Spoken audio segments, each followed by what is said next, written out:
السلام علیکم defence lovers and welcome to international defence analysis. دوستو، فیچر ویپن سیریز کی دوسری قسط روٹین پیٹرن سے تھوڑی ہٹ کر ہوگی اور اس میں ہم پاکستان آرمڈ فورسز کو موجودہ اور مستقبل کے چیلنجز سے نمٹنے کے لیے 3 ویپنز یا سسٹم سجیسٹ کریں گے۔ اس ویڈیو میں نہ صرف ان ویپنز کی تفصیلات آپ کے ساتھ شیئر کی جائیں گی بلکہ اس میں ہم اپنی تجاویز کو تھیوریٹیکلی ثابت بھی کریں گے۔ So let's start.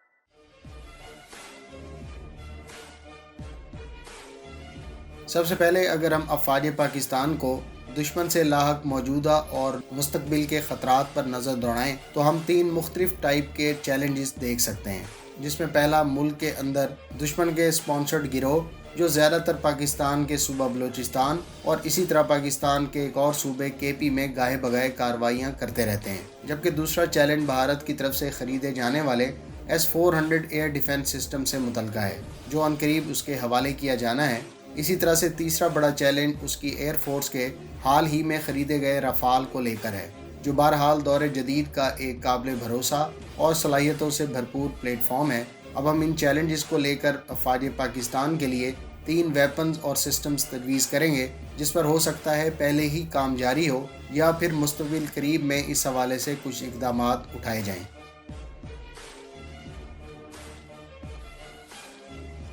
پہلے چیلنج کے بارے میں آپ اچھی طرح آگاہ ہیں اور اس حوالے سے آئے روز پاکستان کی سیکیورٹی فورسز کو نشانہ بنانے کی خبریں ہمیں سننے کو ملتی رہتی ہیں۔ پاکستان میں ان دشمن کے پلوں کی آمد و رفت روکنے کے حوالے سے گو کہ بارڈر فینسنگ کر کے پہلے ہی کسی حد تک ان کی بلا روک ٹوک آمد و رفت کو محدود کر دیا گیا ہے، تاہم ہوسٹائل کنٹریز کی مدد سے کچھ عناصر ابھی بھی سلیپر سیلز اور پہلے سے موجود اپنے ٹھکانوں سے آپریٹ کر رہے ہیں اور کچھ ایران سے ملحقہ سرحد سے داخل ہو کر تخریبی کارروائیاں کر کے نکل جاتے ہیں۔ اس شوٹ اور سکوٹ ٹیکنیک اور خاص طور پر بلوچستان جیسے وسیع و عریض صوبے کی 24/7 نگرانی اور پھر کسی بھی تخریب کار گروہ سے فوری نمٹنے کی غرض سے پاکستان کو ڈرونز کی آپشن کو جلد از جلد کنسیڈر کرنا چاہیے۔ گو کہ اس حوالے سے ہم ونگ لانگ 2 چائنیز ڈرون اور پاکستان کا ملکی ساختہ براق ڈرون کے بارے میں سن چکے ہیں، تاہم یا تو یہ سسٹم ابھی تک پاک فوج میں انڈکٹ نہیں کیے گئے یا پھر ان سے اس تناظر میں کوئی کام نہیں لیا گیا۔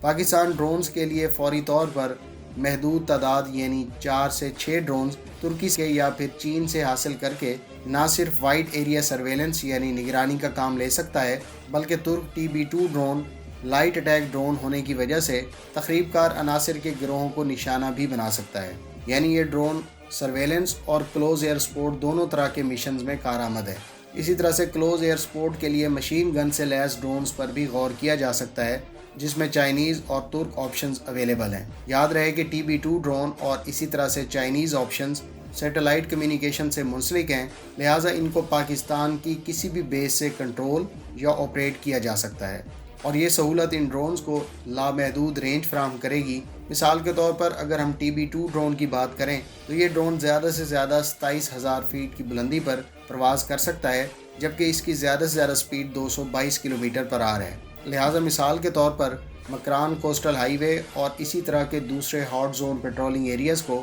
کم وقت میں کور کرنے کے ساتھ ساتھ بوقت ضرورت اپنے 4 سمارٹ مائکرو منیشن سے ان ڈرونز کی مدد سے تخریب کاروں کو انگیج بھی کیا جا سکتا ہے۔ ترکی کا یہ ڈرون ٹیک آف کے بعد مسلسل 27 گھنٹے فضا میں رہ کر سرویلنس اور اٹیک دونوں مقاصد کے لیے کارآمد ہے۔ آپ نے ماضی میں شام جبکہ حال ہی میں آرمینیا کے خلاف اس ترک ڈرون کی سرویلنس اور اٹیک کی فوٹیجز دیکھی ہوں گی، جس سے ان ڈرون کی مدد سے نہ صرف آپ پیدل اور گاڑیوں کی صورت میں دشمن کی آمد و رفت پر نظر رکھ سکتے ہیں، بلکہ اس ڈرون کی مدد سے کئی طرح کے ٹھکانوں اور گراؤنڈ بیسڈ ویپنز کو نشانہ بھی بنایا گیا۔ اس پر موجود ترک کمپنی ایسلسان کے سمارٹ مائکرو منیشن 8 کلومیٹر رینج کے ساتھ سمال بنکرز تک کو تباہ کر سکتے ہیں، جبکہ یہ ڈرونز آرٹلری گنز اور سٹینڈ اپ ویپنز کے لیے دشمن کے ٹھکانوں کی نشاندہی کے لیے بھی کارآمد ہیں۔ خاص طور پر اگر تخریب کار کسی کانوائے پر حملہ آور ہوں تو ان ڈرون سے ان کا پیچھا کر کے ان کو ٹھکانے لگایا جا سکتا ہے۔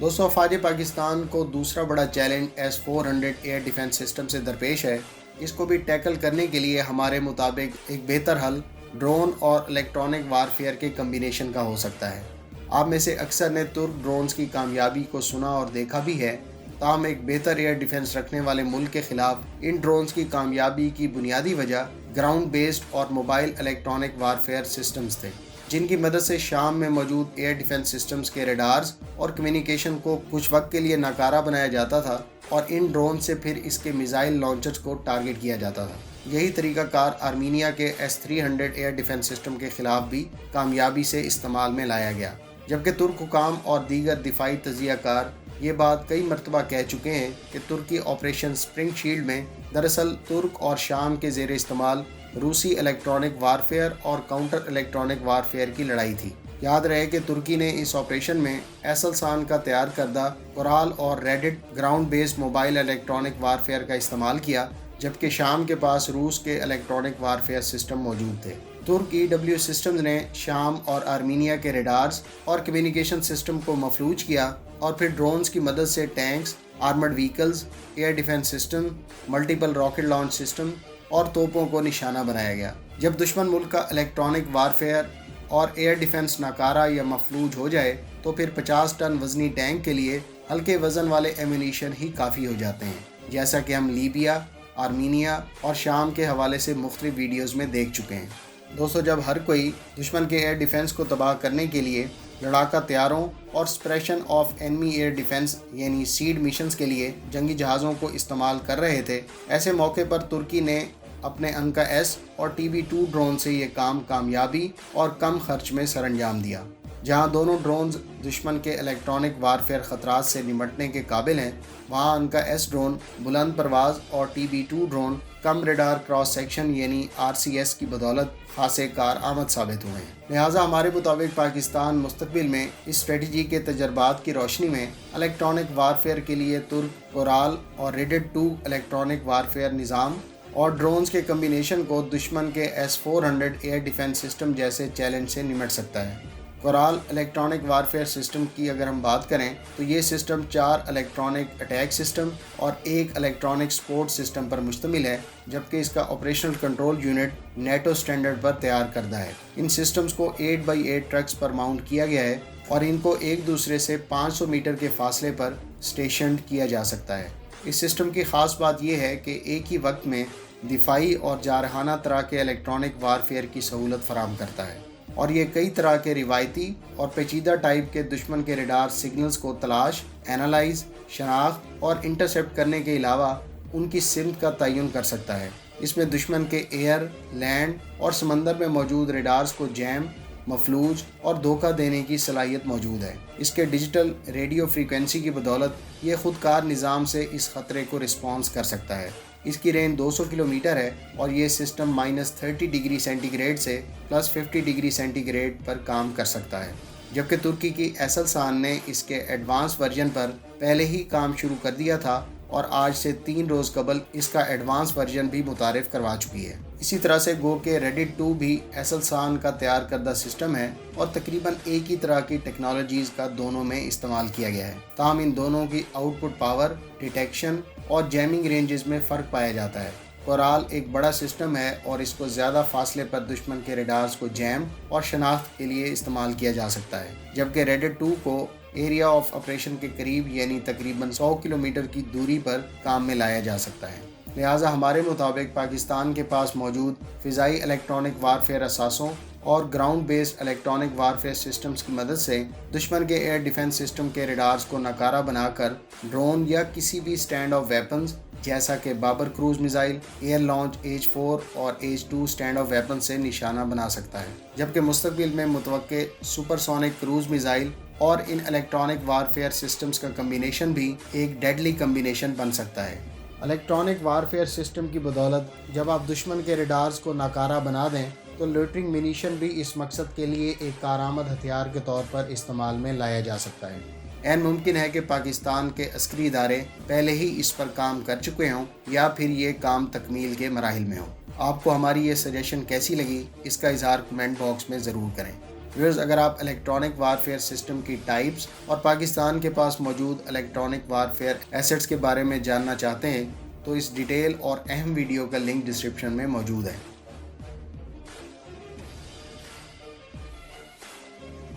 ویورز، تیسرا بڑا چیلنج رافال کی صورت میں درپیش ہے اور ہمارے مطابق اس کو ٹیکل کرنے کے لیے پاکستان کو ایک ایسے طیارے کی ضرورت ہے جو نہ صرف رافال سے صلاحیتوں میں ایک قدم آگے ہو بلکہ اس پر الیکٹرانک وارفیئر اور الیکٹرانک کاؤنٹر میئر کے لحاظ سے بھی بہتر سسٹمز نصب ہوں، کیونکہ رافال کو بنیادی ایج اس کا الیکٹرانک وارفیئر سسٹم اور الیکٹرانک کاؤنٹر میئر نظام ہی فراہم کرتا ہے، اور اس کو کاؤنٹر کرنے کے لیے 5th جنریشن طیارہ یا پھر JF-17 بلاک 3 کو الیکٹرانک وارفیئر نظام کے تناظر میں بہت ہی ایڈوانس سسٹم سے لیس کرنے کی ضرورت ہے۔ گو کہ پاکستان اور چین کے بارے میں اطلاعات ہیں کہ دونوں ممالک مشترکہ طور پر نیکسٹ جنریشن طیارے پر کام کر رہے ہیں۔ اگر یہ بات درست ہے تو یہ ایک خوش آئند اقدام ہے اور چین کی لڑاکا جہازوں کے حوالے سے الیکٹرانک وارفیئر سسٹم اور کاؤنٹر میئر نظام سے پاکستان خوب فائدہ اٹھا سکتا ہے، اور یقیناً اس حوالے سے مختلف آپشنز پر کام ہو رہا ہوگا، کیونکہ اگر آپ رافال کے پہلے بیان کیے گئے اس نظام کو ٹیکل یا پھر مفلوج کر لیتے ہیں تو پھر long range air to air missile جیسا کہ PL-15 اور پائلٹ کی مہارت سے آپ اس کو آسانی سے زیر کر سکتے ہیں۔ پروجیکٹ عزم میں چونکہ ابھی کافی ٹائم لگے گا، لہٰذا J-31 یا پھر ممکنہ 5th جنریشن طیارے پر پاکستان اور چین کے اشتراک سے اس حوالے سے جلد پیش رفت دیکھنے کو مل سکتی ہے، یا پھر دوسرے کیس میں J-31 ایک کوئک اور ریلائبل آپشن ہے۔ آپ پاکستان کو درپیش فیچر اور موجودہ چیلنجز کو دیکھتے ہوئے کیا رائے رکھتے ہیں، کمنٹ باکس میں ضرور بتائیں۔